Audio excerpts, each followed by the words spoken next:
Hi friends, అందరికీ నమస్తే. అందరూ ఎలా ఉన్నారు? బెస్ట్ ఫుడ్ విలేజ్ కి స్వాగతం అండి. ఈ రోజు వేడివేడిగా ఉల్లికూర కాంచిని ఎలా తయారు చేసుకోవాలో చూపించబోతున్నానండి. ముందుగా ఉల్లికూర కాంచి కోసం 2 కట్టలు ఉల్లికూర అయితే తీసుకున్నామండి. ఇప్పుడు ఇంకి శుభ్రంగా కడిగి కోసుకుందాం. చూసారు కదండి, ఇలా కట్ చేసి దీనిపైన ఉన్న తొక్కని తీసుకోవాలి. ముందుగా కొన్ని వాటర్ తీసుకొని దాంట్లో చింతపండుని నానబెట్టుకోవాలి. కూరని శుభ్రంగా కడిగి ఇలా సన్నంగా కట్ చేసుకోవాలి. చూస్తున్నారు కదా, ఈ విధంగా. ఇప్పుడు 2 టేబుల్ స్పూన్ల నానబెట్టిన బియ్యాన్ని తీసుకోవాలి. దాంట్లోనే ఒక 6-7 వెల్లుల్లి రెమ్మల్ని, ఒక 3 వరకు పండిన పచ్చిమిర్చిని ఇలా వేసుకొని కచ్చా పచ్చాగా దంచుకోవాలి.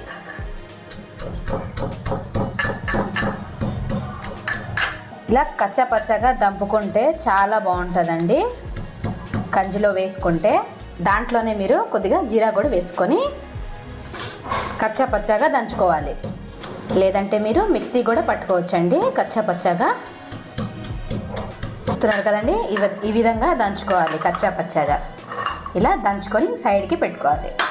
ముందుగా నానబెట్టుకున్న చింతపండు రసాన్ని దీంట్లో వేసుకోవాలి. ఒక మందంగా ఉన్న గిన్నెలోకి వేసుకోవాలి.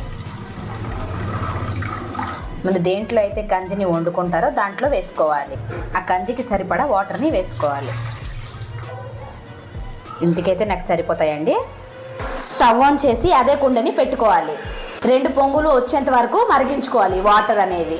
ఈ కప్పులో 1/2 కప్ వరకు బియ్యాన్ని తీసుకొని శుభ్రంగా కడుక్కోవాలి.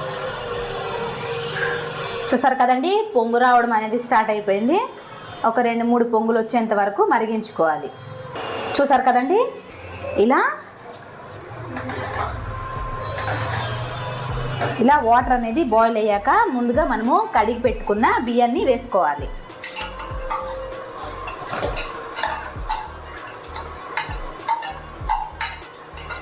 ఇలా ఉడికేటప్పుడేనండి మనం ముందుగా దంచి పెట్టుకున్న బియ్యం, అలాగే వెల్లుల్ని, అలాగే పచ్చిమిర్చిని దంచుకున్నాం కదండి, ఇప్పుడు మనం దాంట్లో వేసుకోవాలి.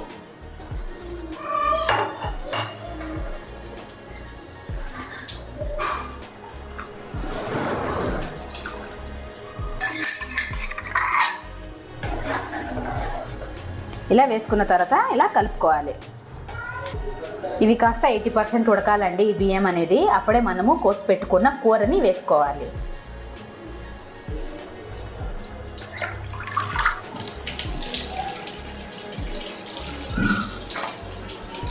ఇలా 80% కుక్ అయ్యాక ఇప్పుడు మనం కోసి పెట్టుకున్న కూరని వేసుకోవాలి. ఈ కూరని దాంట్లో ఇప్పుడు వేసుకుందాం.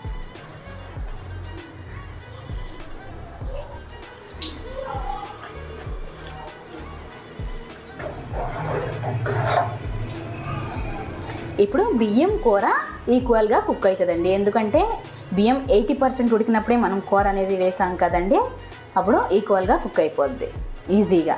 ఇప్పుడు మనం టేస్ట్కి సరిపడా ఉప్పుని, సరిపడా పసుపుని, టేస్ట్కి సరిపడా కారాన్ని వేసుకోవాలి. ఎందుకంటే మనం పచ్చిమిర్చిని దంచుకొని వేసుకున్నాం కదండి, కారం అనేది కొద్దిగా వేసుకోవాలి. దీనికి మనం ఒక 4-5 మినిట్స్ ఉడికించుకోవాలి.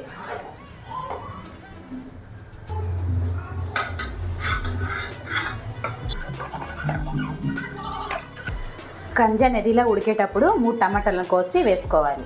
కంజా అనేది ఇలా ఉడికేటప్పుడు మధ్య మధ్యలో ఇలా కలుపుతూ ఉండాలండి, లేదంటే అడుగంటేస్తుంది. టమాటాలు అనేది వేసిన తర్వాత ఒక 6-7 నిమిషాలు కంజిని ఉడికించుకోవాలండి. బాగా మెత్తగా ఉడికించుకోవాలా. ఇలా మెత్తగా ఉడికాక కవ్వంతో మెత్తగా చేసుకోవాలి కంజా అనేది. ఇలా ఉడికేటప్పుడే మీరు ఇలా కవ్వంతో చేసుకోవాలండి. కవ్వం ఇలా తిప్పుకోవాలండి.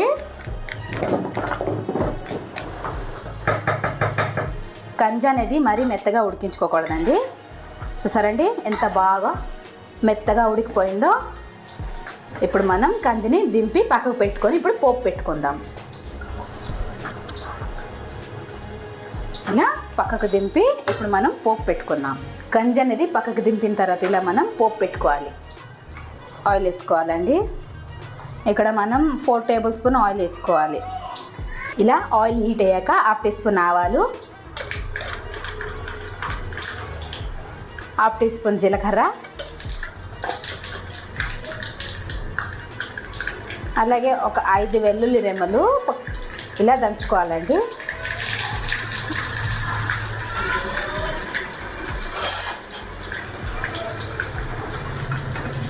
ఇలా వేసుకున్న తర్వాత ఇలా కలుపుకోవాలి.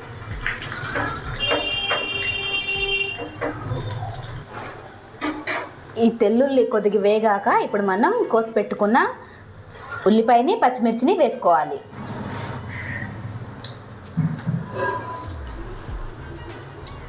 ఇప్పుడు పచ్చిమిర్చిని ఎర్రుల్లిపాయని వేసుకొని బాగా వేపుకోవాలి.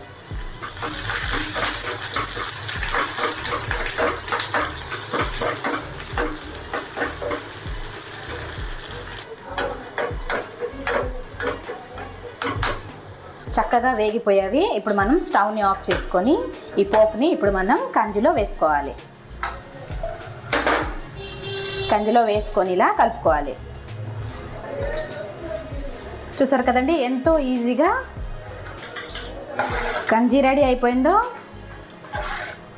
మీరు కూడా మీ ఇంట్లో ట్రై చేసి ఎలా వచ్చిందో కామెంట్ చేయండి ఫ్రెండ్స్. Please subscribe. ఇలా వేడివేడి అన్నంలోకి వేడివేడిగా ఉల్లికూర కంజిని వేసుకొని తింటే వాహ్ సూపర్ కాంబినేషన్ అండి. మీరు కూడా ఇంట్లో ట్రై చేసి ఎలా కుదిరిందో మాకు కామెంట్ చేయండి ఫ్రెండ్స్. బాయ్.